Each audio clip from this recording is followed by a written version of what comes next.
hello, good afternoons. Thank you so much for logging on and listening and being part of the Legacy Continues podcast.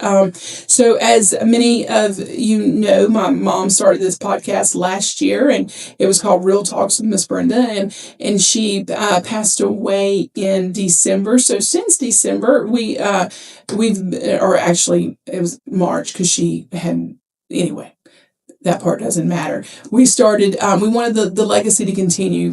Everything that my mom had started, we wanted to continue all the things that were making kingdom impact. And here on the Legacy Continues podcast right now, we are and just want to motivate, encourage Lovelady graduates and any listeners at all that we were created with purpose and that we are created to make kingdom impact. And we want to encourage one another. And we think by sharing our testimonies and sharing what God has done in our lives and how how He's created purpose in our lives and how that can make a difference and that if He did it for us, He'll do it for you. We believe that's what as we share testimonies. So today I have someone who is doing just that, where I have watched over the years the Lord do a beautiful work in her life, and then to watch the difference and impact that she is making on others has been beautiful. So I am so honored and excited to have Lisa. I call her Lisa, but her name's, y'all, most, especially our grads know, is Michelle Oglesby. Thank you so much for coming on and agreeing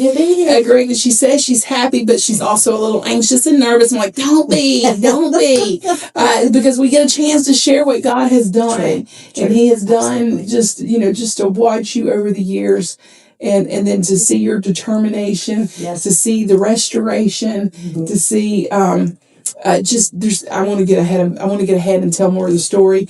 I just love some of the things that I'm seeing in your life right now. It's beautiful. So I'm excited that you've agreed to share. Yeah. Thank you so much. Happy to. Absolutely. It's a little out of my comfort zone, but the Lord asks us to step out of our comfort zone. That He does. That He does. So I was like, okay, I can do that. I brought you. I have been uncomfortable for a while now, but He is faithful. And you do it great. You do it beautifully. The tears falling. Yeah. So let's talk for a minute. I want to let's tell a little bit about your journey. What landed you to the Lovelady Center? And we can start as far away from the Lovelady as you want. But what brought you to this place? Well. So, not to go back too far, but some things in my early years, just some emotional issues, led to some depression problems, which of course, lead to a little bit of self-medicating type of things, which make you easily influenced by... Makes you vulnerable. Yes. Okay. And I found myself in a very odd position in my early 40s, where I was court ordered to a long-term rehab facility. And so there was, in your 40s was the first time you got any type of legal trouble? Mm-hmm. Because addiction was the root, and when did that addiction start? Another funny thing, and this is where I see God's hand, though, all over this.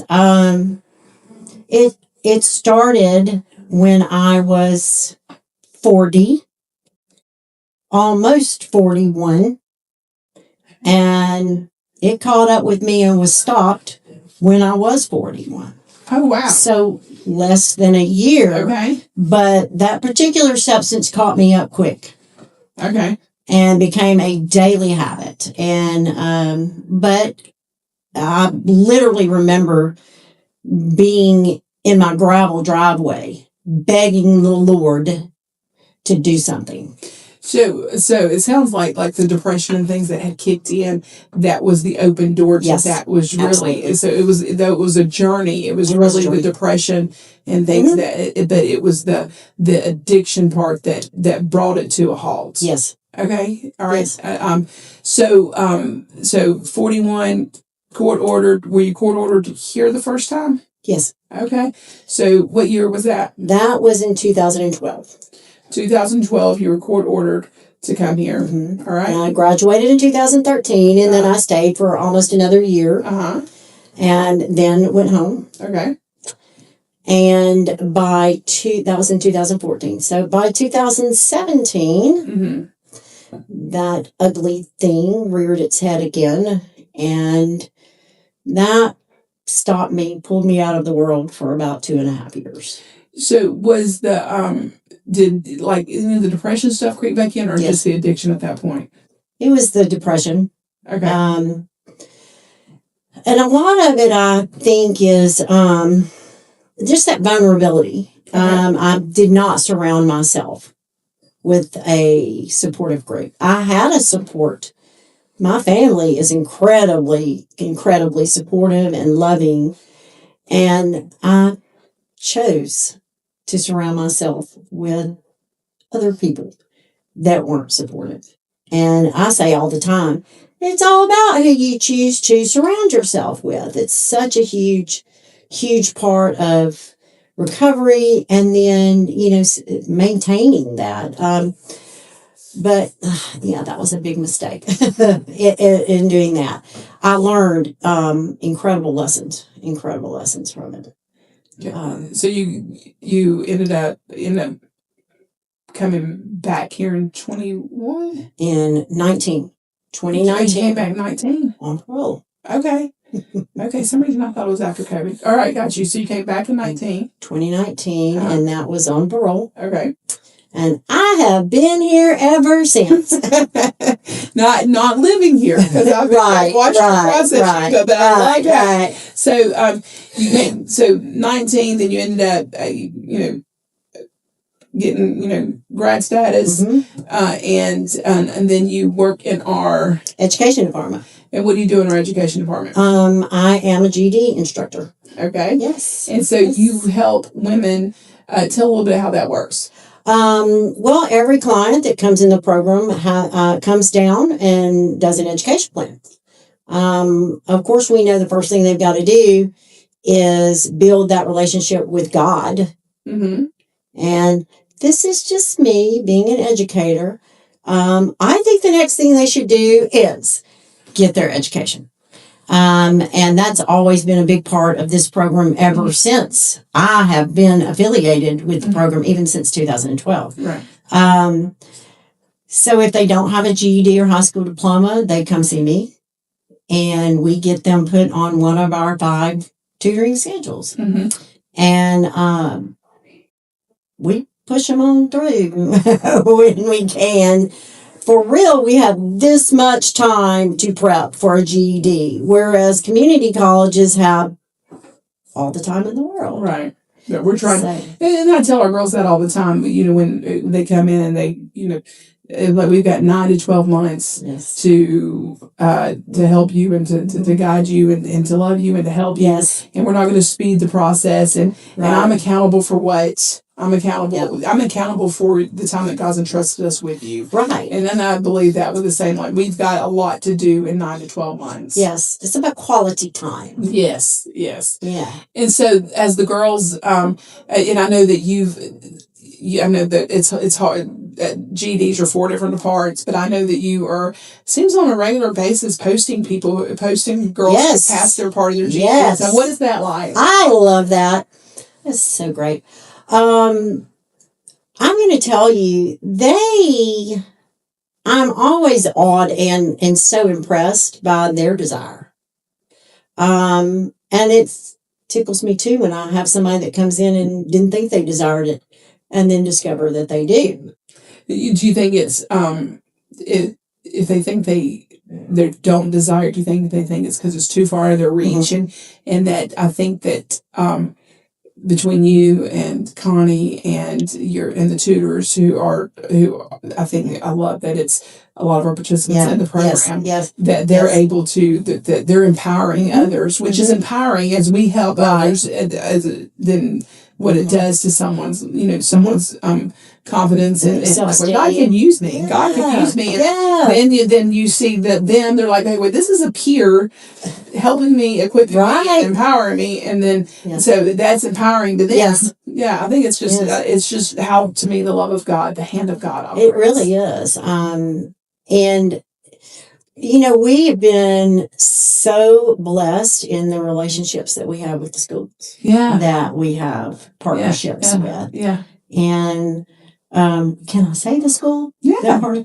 Central Alabama Community College. Woo! Yes. I will tell you, when we got involved with them, it was really just kind of by chance that happened. And that actually was because a client that had been in Shelby County Jail was doing a program through them. And then she came here and wanted to continue the program.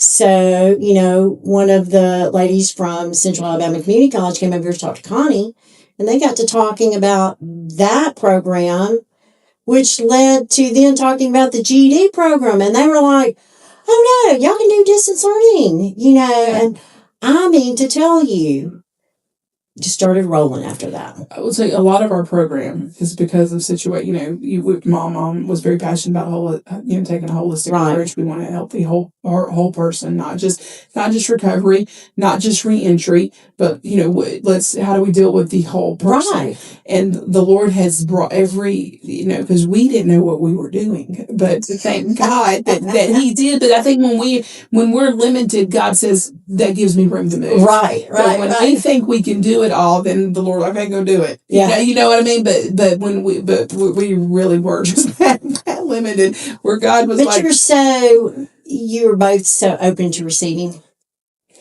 Because the Lord was that holistic, and He built it, and they'll come, and we built it, and they've definitely come because He's provided, and it's been pretty. And it's amazing. Pretty amazing. It's and I love it. And I know that we have a lot of other community partners. Oh yes, colleges that do so much for us, and so grateful. I know we just started a new educational certification. Connie has a lot. Yeah, there's so many, but the one that it's a hospitality certificate. Yes.